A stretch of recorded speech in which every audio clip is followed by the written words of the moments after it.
Ini kan ada beberapa unsur. Insya Allah dalam teori pendidikan semua sudah paham.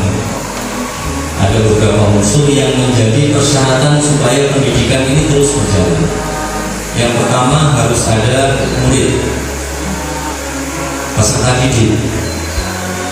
Sehebat apapun gurunya, profesor misalnya, mau ngajar tetapi muridnya nggak ada, jadi murid. Kemudian yang kedua, guru harus ada, murid harus ada. Salah satu tidak ada, tidak mungkin terselenggara pendidikan. Yang ketiga, unsur yang ketiga yang harus juga ada adalah metode atau strategi pembelajaran.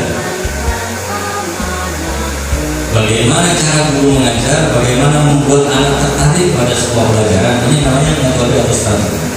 Lalu yang keempat, materi pelajarannya. Materi pelajaran itu sesuai dengan bidang masing-masing. Yang akidah akhlak ya berarti materinya akidah.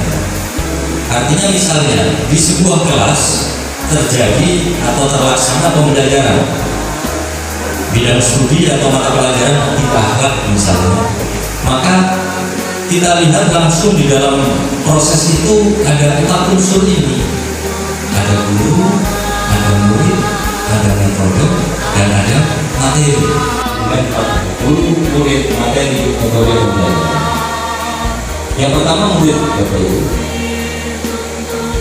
di dalam pendidikan kompetensi yang harus dimiliki oleh guru ada berapa kompetensi? Ada yang ingat mungkin? Ada 8, pokoknya ya. Yang singkat saja, bisa ditawar kok, 8 bukan harga pas. Ada bahasa usul fikihnya itu diistilahkan dengan ahliya. Itu kalau belajar usul fikih ada istilah ahliya. Ahliya ini kompetensi, kemampuan. Salah satunya adalah kompetensi pedagogik. Dengan kompetensi pedagogik ini, Bapak Ibu guru diharapkan dapat memahami bagaimana kondisi anak didik lahir batin, fisik dan mental. Kemampuan memahami karakter anak didik itu namanya kompetensi pedagogik. Nah, murid Bapak Ibu sekalian bermacam-macam. Ada yang kualitasnya kualitas ekonomi, ada kualitasnya kualitas eksekutif, ada yang bisnis. Jadi ada yang biasa, kemudian ada yang VIP, ada yang VVIP. Murid yang semacam ini Bapak Ibu sekalian tidak bisa kita generalisir, tidak bisa kemudian kita hadapi secara keseluruhan dengan sikap yang sama. Menghadapi murid yang cerdas dengan beda apa tidak? Sangat beda. Anak yang cerdas itu biasanya hanya dengan 1 kalimat saja dia sudah paham, kemudian bisa mengembangkan itu menjadi beberapa kalimat. Tetapi menjadi sesuai kemampuan kita, keinginan kita. Anak yang kecerdasannya di bawah rata-rata, misalnya lahir prematur, oleh 6 bulan lahir, ibu ketika mengandung berjawab kendor, lahir. Bisa jadi anak yang kecerdasannya biasa tetapi dengan pelatihan yang bagus berubah menjadi anak yang cerdasnya di atas rata-rata. Contoh, selama ini ada pendidikan yang dilakukan terutama ibu-ibu, ada banyak yang dalam bagian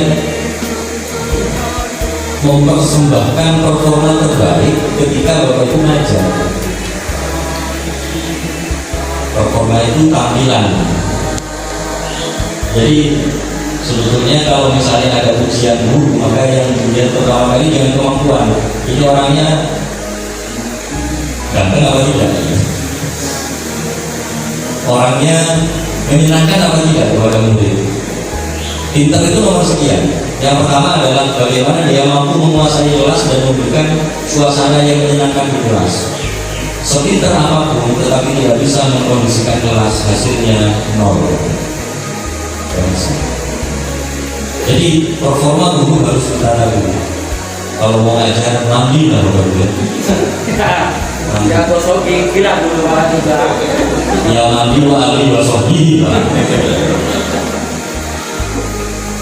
kalau murid masuk saja sudah ada polusi udara gara-gara bapak ibu datang.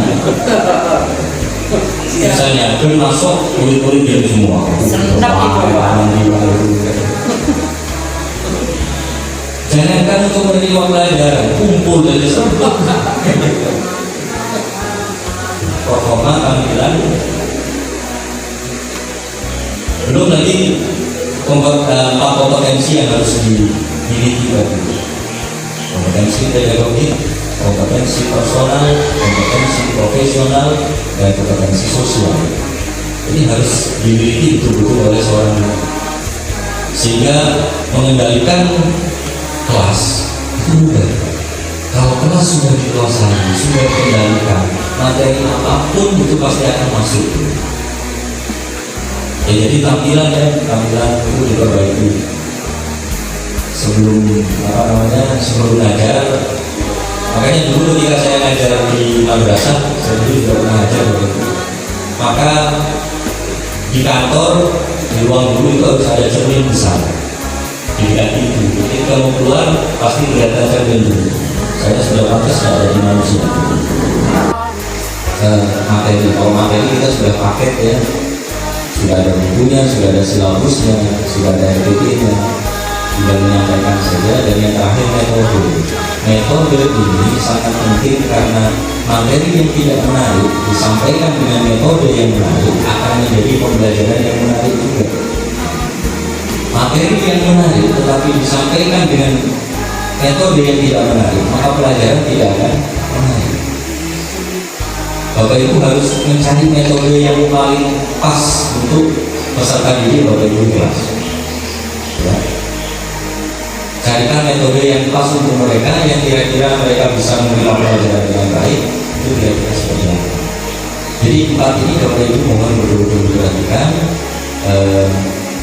Guru, murid, materi pelajaran, dan metode.